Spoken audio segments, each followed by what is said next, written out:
Guys, I want you to think of the world this way. The world has about 100% of human race or human population. Now, we have 10% of people who are wise. 10% of the total human race are those who are wise, those who are exceptional, those who has wisdom, those who have the knowledge, who are born with wisdom. Let me put it this way. And we have another 10% of people, excuse me to put it, who are born stupid. Now we are remaining with 80%. This 80% range are people who are called the masses. People who don't know where they are. I always categorize them as followers. 80% of the whole human population.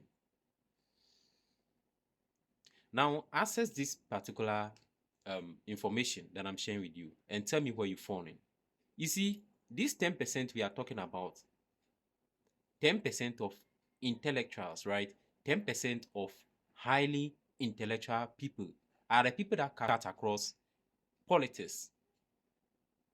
They are the people who bring intellectuals who are brilliant, who are so gifted. There are people who are inventors. They brought all those things that are existing today. Only 10% of the people are able to make that possible. They made everything that we are all using today. And only these 10% people are the same people who are able to become billionaires and millionaires in this world today. Because they brought things that nobody else can do. They brought into existence things that is impossible for the masses to do. Now, these same 10% of intellectuals, let me put it this way, are the same people who they decide where the masses will go. The question is, where do you fall in? I believe you watching this video might be among these 80% that I'm talking about, including myself. It cuts across education, politics. It cuts across even religion. We are always being told what to do, and we blindly follow it, or we blindly do it. You may not understand what I mean of saying. Some of you may also understand me well. It cuts across every particular sector. I'm saying religion because most of us are born in a particular home whereby our parents actually attended some church, or maybe they were born in a particular religion. So we try to always transition, right? They transition this particular ways or belief, or however they put it to us. Now the question is it real that you really, or your whole heart or your faith tells you to be there, or you are just doing it just because it is a generational something that is that you think you should continue?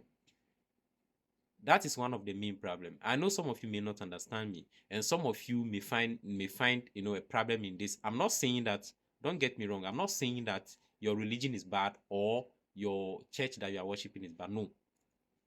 You see, that is why even in some churches, they will tell you before you get baptized, right?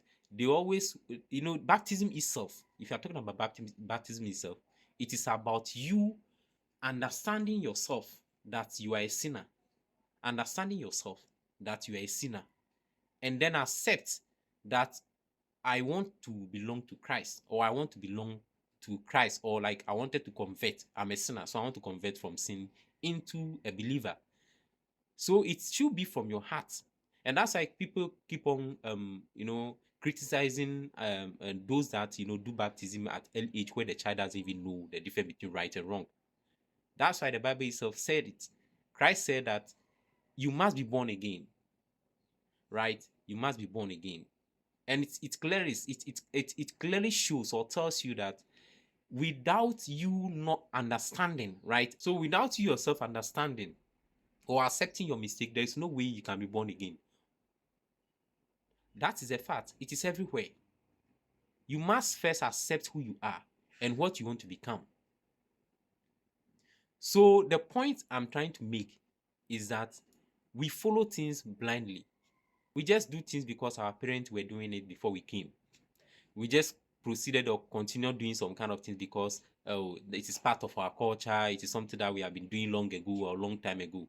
Don't get me wrong. I'm not saying that some practices are not supposed, some things are not supposed to be practiced. No, that's not what I'm saying. But my point is that, is it really something you want, or you are just doing it to please some generation or something? And I know some people that, they start growing up and they'll be like, oh, no, I cannot just be in this particular environment just because my parents were in this environment or because my ancestors were in this environment. If it should be so, like I believe most of us came from homes or places where they used to worship idols and stuff. Today, most of you, do you worship? Of course not. Because we've changed our mindset. We've understood and accepted the concept that it is something, it has some negative aspect of it. And negative aspect of this ancestral shrine or worshipping of idols or those things is human sacrifice, which is something wrong. You see, so we all accept that ideology, that it is, or that concept, that it is a wrong thing, a wrong practice. Now, come into politics as well. There are some of us, if you come to politics, we are so tribalistic in Ghana. I'm being honest with you, we are so tribalistic. And that is the reason why an Ewe man will never ever vote for an MPP. Right? Because they always assume MPP is for Ashantis or Akans. So I will never vote for them. I'm not saying that everybody in Volta or everybody who is an Ewe vote for NDC. No. But what I mean of saying is majority of the people will always vote for NDC because they believe NDC is for the Ewes. Same apply to MPP. When you come to MPP, if you come to Ashanti Kingdom, forget. There is no way they are going to vote for NDC. Majority of the people. Even though we have minorities who are in Ashanti region, they vote for NDC. We have NDC people who are supporters in Ashanti region. And most of the people also in Volta region, minority of the Voltarians also vote for MPP. This small group of people I'm talking about are the people that actually analyze, they themselves they've understood, they are civilized, they understood that it is not about the party. It is about the person, the leader. It's about leadership. The one you select to become a good leader to help the nation. That's what they look at too. And those people are not biased. So they make correct selection based on your qualification and your skills as a leader. How you talk. What are your presentation? What are ideas that you are bringing on board? But majority of us are there. We just follow. We get, we are easily instigated. We just do what people tell us to do. The mass, 80%, the mass. We are easily controlled. So this 10% I'm talking about are the people that control your affairs and things that you should do. So the question is, where do you fall in? Where do you fall in? Do you just follow people blindly because they were doing the same thing, because you've seen your friend in this particular church, you see your friend in this particular politics or whatever party that it is, so you also decided to join? Is that a case? If that is the case, then you are also a massive, you are among the masses, or you are just a follower. As a normal human being, you must sit down, analyze, and decide where you want to fall into. So this 80% that I'm talking about have the ability, right? They have the ability to join the stupid group or the intelligent group. Things are being structured in a way that the masses don't even know where they belong or where they are heading to. In education, you may go to school, come back, and then this is one reason why sometimes I hate the theoretical aspect of education. We just go and chew and pour. That's all. Like, we just mold things theoretically. But when you come and then you tell the person, what can you do practically? They can't. And that is why industries today I also focus on the practical aspect of graduates, right? People who can do things practically to help the company. Nobody's now focusing on the first class student or this. No, gone are the days. Today it is based on skills. What can you do? Practically, what can you do? But our education system hasn't actually helped us. That's why we have a bunch of graduates out there who have nothing to do. And right now, if you ask anyone can you do after your completion or your education, what can you do right now that you can tell us that you can do for yourself or to help any other person? Of course, most of us are home unemployed, and imagine the population. Even in Ghana here, talk about the Ghanaian society. Look at the population. Look at the youth. Come on. So honestly, these are some of the things that we are supposed to look at and remove yourself from this particular masses we are talking about. Check the algorithm and solve it. So you don't just rise up and then they'll say they're like so some of us don't even think straight. Honestly, we don't think straight. You see, so we lack change. When we are introduced into something from the very beginning, we ourselves lack to think. We always hate to think outside the box. We don't. When we are introduced into something, that is it. One way. Nah. We don't think outside the box. And that's how we are suffering. Today, when someone who is sensible comes in, right? Today, there is nothing that you can, you will not get the whole point. There are people who are in this country who can actually help shape this country. Most of them are youth. They have wisdom, we have ideas, like knowledge, things that can help the country to move forward. But it doesn't.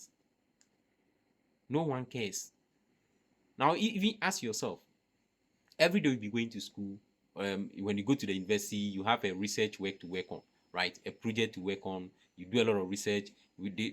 People, you go to, even if you are going to do masters, you do your thesis, right? All those things. Ask yourself, how many of them have government sorted for? How many of them has government sorted for? It's supposed to be. See, let me tell you something. It's supposed to be your project work that the government sometimes, right? The educational system, they are supposed to look for your research work or your project work from school, and actually draw some ideas that are from that particular project that you did, the ideas that you brought on board. That's what it's supposed to be. Your research work is something that government should have sorted for, and then they will sit down and analyze. Okay, we have this our student who completed, and then they made research on this, on how to solve this particular issue or this particular problem. So they grab your ideas from your research work or your project work, and then they apply it. At least, even if majority of people are saying something stupid, at least there are few people who in actual sense will say something sensible. So all your work ends up in the library for just few years, then they bend the whole papers or they bend the whole project work that you do. See our graduates, our brothers, right? Our brothers from those days, in Kwame Nkrumah days. You think if library can contain their project work up to date? Tell me if it can contain their project. They bend them. Just a few years after your graduation, they bend them. So sometimes I don't get it why we even do project work in first place. Of what help, what assistance is it to us? You see, so mostly, I don't know, like we are supposed to analyze ourselves and strategize our ways of thinking. Remove yourself from the masses and join this particular group. You have the decision. You are the one who have the decision, the massive one.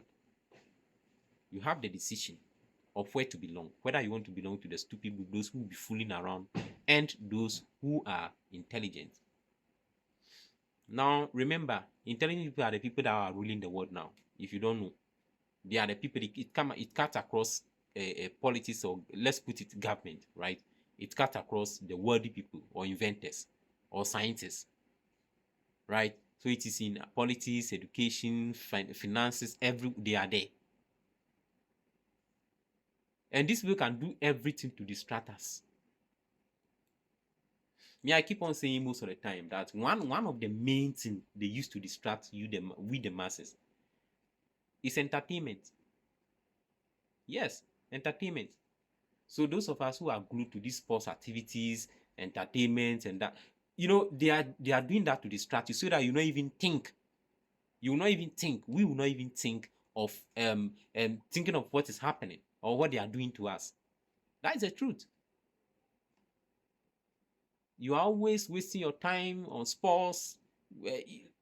I mean, like we are always watching football, going around like betting, wasting our lives, and before I realize you are out of age, and your mind will not even go to think of what is this government doing or what is this person, this leader doing or so. No, this is where the problem is coming from. We are always thinking of entertainment, entertaining ourselves into music, into sports, into this, and so you see that we always wasting our time all the time, right? Wasting your time both in entertainment, sports, and all those activities. So before you realize you're out of age and you haven't done anything for yourself, you haven't done anything for your generation. I keep on saying that everyone comes into this world for a reason. Every one of us came into this world to make a change. Now, the question you should ask yourself is, what change have you made? What change have you made? Your family is still the same, just like it used to. You yourself, you are even worse than you are today. A lot is happening. Where do you fall in? Is it the stupid squad or the wise squad? You have to decide. You are the masses. So I'll leave you guys here. Thank you for listening. Have a nice day.